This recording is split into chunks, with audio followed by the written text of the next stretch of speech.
അസ്സലാമു അലൈക്കും. പ്രിയപ്പെട്ടവരെ, വളരെ പ്രധാനപ്പെട്ട 3 കാര്യങ്ങളാണ് ഈ വീഡിയോയിലൂടെ ഷെയർ ചെയ്യുന്നത്. ഈ ഒരു സമയത്ത് ഒരുപാട് പേര് അറിയാൻ ആഗ്രഹിക്കുന്ന വിഷയങ്ങളാണ്. ഒന്ന്, വിശുദ്ധ അറഫ ദിനത്തിലെ നോമ്പ്, അവയുടെ നിയത്ത്, നോമ്പ് ഖളാ ഉള്ളവർ ചെയ്യേണ്ടത്, ശ്രദ്ധിക്കേണ്ട മറ്റു പ്രധാനപ്പെട്ട വിഷയങ്ങൾ.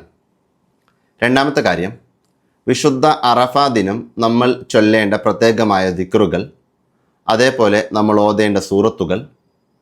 ഈ ദിക്റുകളും സൂറത്തുകളും ഇതുപോലെ ചൊല്ലാൻ പറ്റാത്തവർ ചെയ്യേണ്ടത്, നോമ്പനുഷ്ഠിക്കാൻ പറ്റാത്തവർ ചെയ്യേണ്ടത്, വലിയ അശുദ്ധിയിലൂടെ കടന്നു പോകുന്ന സ്ത്രീകൾ ചെയ്യേണ്ടത്. മൂന്നാമത്തെ കാര്യം ഷെയർ ചെയ്യാൻ ആഗ്രഹിക്കുന്നത്, നമുക്കറിയാം വിശുദ്ധ അറഫ ദിനം മുതൽ നിസ്കാരങ്ങൾക്ക് ശേഷം തക്ബീറുകൾ ചൊല്ലുക എന്നുള്ളത് സുന്നത്താണ്. അത് എപ്പോഴൊക്കെയാണ് ആ തക്ബീറുകൾ ചൊല്ലേണ്ടത് എന്നുള്ള വിഷയം കൂടി പറഞ്ഞു തരാം. കൃത്യമായി ശ്രദ്ധിച്ച് കേട്ടിരുന്നാൽ മതി. ആദ്യം അറഫ നോമ്പിനെ പറ്റി നമുക്ക് സംസാരിക്കാം. അതായത്, നാം നിലകൊള്ളുന്ന നാട്ടിൽ എന്നാണോ ദുൽഹിജ്ജ 9 അന്നാണ് നാം അറഫ നോമ്പ് അനുഷ്ഠിക്കേണ്ടത്. അതിൻ്റെ ഡീറ്റെയിൽ ആയിട്ടുള്ള എക്സ്പ്ലനേഷൻ കഴിഞ്ഞ ഒരു വീഡിയോയിൽ സംസാരിച്ചിരുന്നു. ജിയോഗ്രഫിക്കലി നമ്മൾ അറിയേണ്ട കാര്യങ്ങൾ, ലോഞ്ചിറ്റ്യൂഡ് വേരിയേഷൻസുമായി ബന്ധപ്പെട്ട വിഷയങ്ങൾ, ടൈം സോണുകളുമായി ബന്ധപ്പെട്ട വിഷയങ്ങൾ, നമ്മുടെ നാടുകളിലെ ദുൽഹിജ്ജ 9 നാം അറഫ നോമ്പ് അനുഷ്ഠിക്കണം എന്ന് പറയുന്നതിൻ്റെ ഇസ്ലാമിക മാനദണ്ഡങ്ങൾ, അവയൊക്കെ ഉൾക്കൊള്ളിച്ചുകൊണ്ട് ഒരു വീഡിയോ, തൊട്ട് മുന്നേയുള്ള വീഡിയോ അല്ല, അതിന് മുമ്പുള്ള അറഫയുടെ വീഡിയോയിൽ കൃത്യമായി ഞാൻ കാര്യങ്ങൾ സംസാരിച്ചിരുന്നു. എന്നിരുന്നാലും ആ വിഷയത്തിലേക്ക് ഞാൻ കടക്കുന്നില്ല.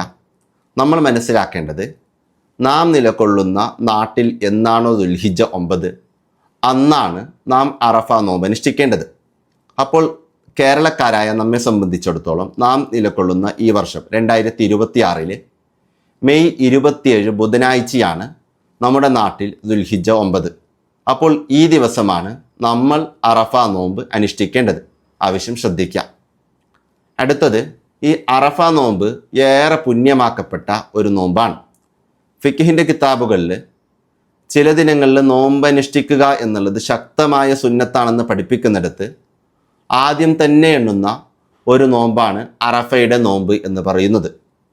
മാത്രമല്ല, മുത്തുനബി സല്ലല്ലാഹു അലൈഹി വസല്ലമ തങ്ങൾ ഈ നോമ്പിനെ പറ്റി നമ്മോട് പഠിപ്പിച്ചൊരു വിഷയം, മുസ്ലിം റഹിമഹുല്ലാഹ് റിപ്പോർട്ട് ചെയ്ത ഒരു ഹദീസ്, ആ വിഷയം പഠിപ്പിച്ചുകൊണ്ട് തന്നെയാണ് മഹാനായ സൈനുദ്ദീൻ മഖ്ദൂം റളിയല്ലാഹു അൻഹു ഫത്ഹുൽ മൊയ്നിലൂടെ ഈ നോമ്പിനെ പറ്റി നമ്മോട് പരിചയപ്പെടുത്തുന്നത്. അതായത്, മുത്തുനബി തങ്ങൾ നമ്മോട് പഠിപ്പിച്ചു, കഴിഞ്ഞു പോയ ഒരു വർഷത്തെയും വരാനിരിക്കുന്ന ഒരു വർഷത്തെയും ദോഷങ്ങൾ പൊറുക്കപ്പെടാൻ ഈ അറഫ ദിനത്തിലെ നോമ്പ് കാരണമായി മാറും എന്നുള്ളതാണ്.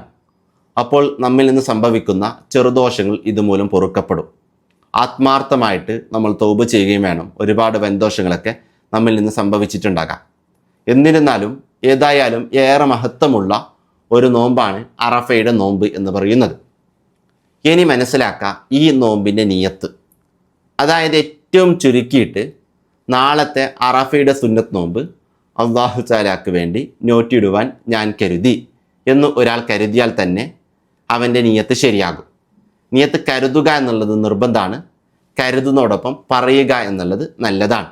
ആവശ്യം മനസ്സിലാക്കാം. ഇനി അത്താഴ സമയത്ത് ഉണർന്നിട്ടാണ് ഒരാൾ നിയത്ത് കരുതുന്നതെങ്കിലും ആ നിയത്തിൽ നാളെ എന്ന് തന്നെയാണ് കരുതേണ്ടത്. ഇന്ന് എന്നല്ല, നാളെ എന്ന് തന്നെയാണ് കരുതേണ്ടത്. അതായത് സുബഹി ബാങ്കിന് ഒരല്പം മുമ്പ് നിയത്ത് കരുതുന്നവരും നിയത്തിൽ നാളെ എന്ന് തന്നെയാണ് കരുതേണ്ടത്.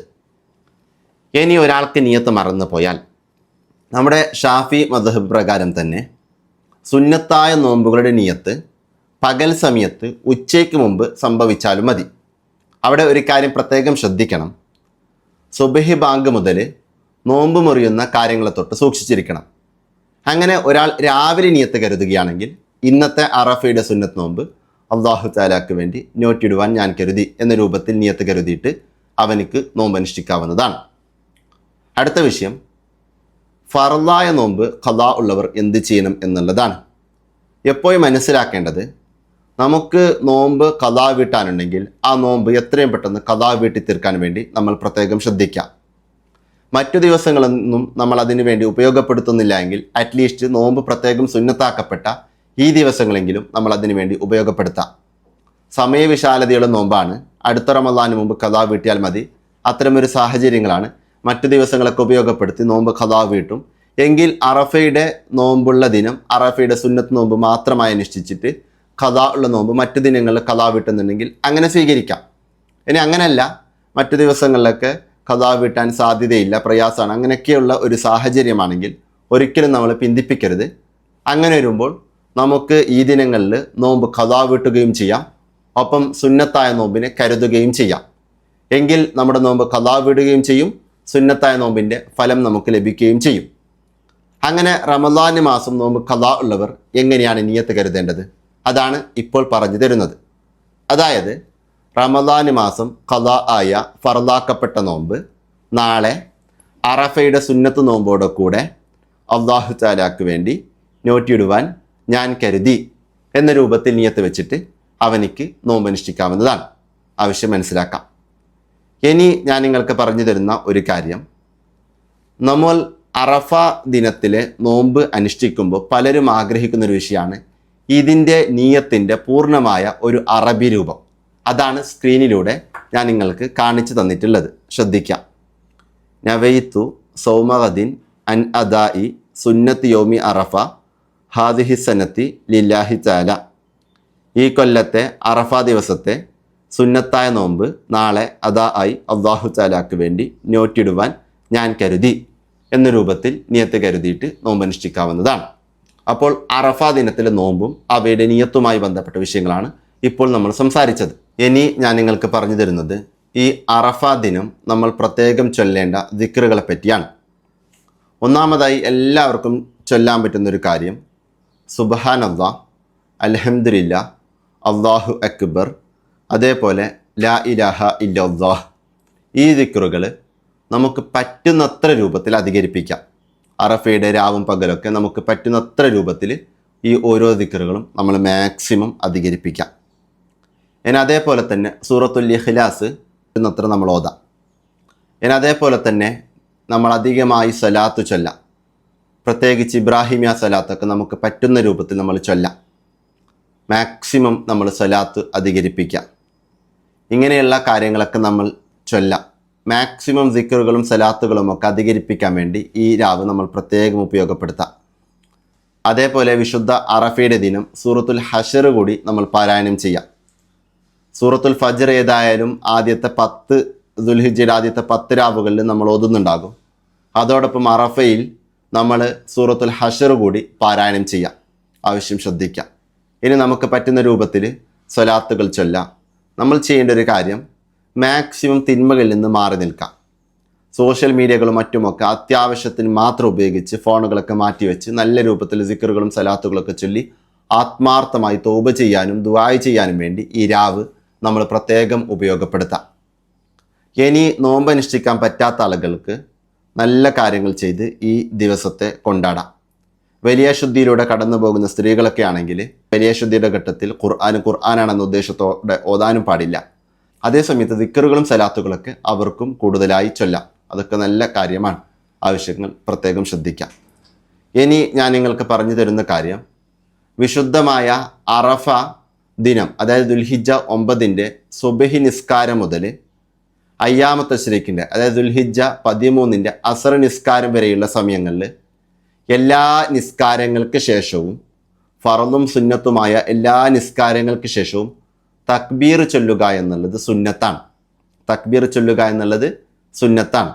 അത് നമ്മൾ സാധാരണ ചൊല്ലുന്ന അല്ലാഹു അക്ബർ അല്ലാഹു അക്ബർ അല്ലാഹു അക്ബർ ലാ ഇലാഹ ഇല്ലല്ലാഹു വല്ലാഹു അക്ബർ അല്ലാഹു അക്ബർ വലില്ലാഹിൽ ഹംദ് എന്ന ഈ തക്ബീർ ചൊല്ലാം.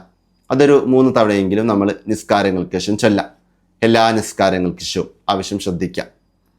ഇനി നമ്മൾ മനസ്സിലാക്കേണ്ട ഒരു വിഷയം, പെരുന്നാൾ രാവിൽ, അതായത് പെരുന്നാളിൻ്റെ രാവ് ദുൽഹിജ്ജ 9 സൂര്യാസ്തമയം മുതൽ പെരുന്നാളിൻ്റെ രാവ് പ്രവേശിച്ചല്ലോ.